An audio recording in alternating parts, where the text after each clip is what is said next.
ગુરુ બ્રહ્મા ગુરુ વિષ્ણુ ગુરુદેવો મહેશ્વર ગુરુ સાક્ષાત પરબ્રહ્મ તસ્મૈ શ્રી ગુરુવે નમઃ.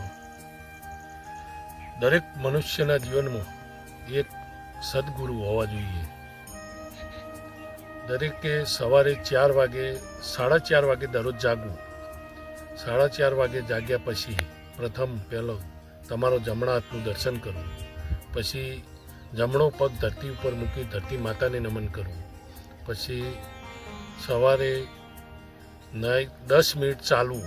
10 મિનિટ ચાલ્યા પછી આઈને સવાર તરત જ તમારી જગ્યાએ એક શાંત જગ્યાએ બેસી અંતરચક્ષુથી તમારા શરીરનું આ ભગવાને કેવું બનાવ્યું છે તેવું એનું અવલોકન કરવું. પછી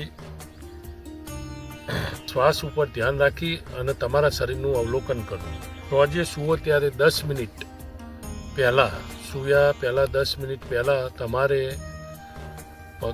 શાંતિથી બેસી આખા દિવસનું જે કંઈ પણ કર્મ કર્યું એ કર્મ તમારા મનમાં લાવી અને આખા દિવસનું સવારે જાગ્યા ત્યાંથી તે સોજે સૂઈ ગયા ત્યાં સુધીનું આખું મનમાં એક પ્લાન આખો જોવાનો અંદર જેમ આપણે પિક્ચરમાં જોઈએ એ રીતે. અને પછી તમારે ભગવાનને પ્રાર્થના કરવાની કે હે ભગવાન, મેં આખા દિવસનું જે પણ કર્મ કર્યું એ કર્મ તારું અને તારા ચરણોમાં અર્પણ કરી અને પછી તમારે સૂઈ જવું. આ રીતે પછી મનમાં એક વિચાર રાખવો કે આ શરીર નહોતું તોય આ જગત હતું, કદાચ કાલે આ શરીર નહીં હોય તો પણ આ જગત હશે.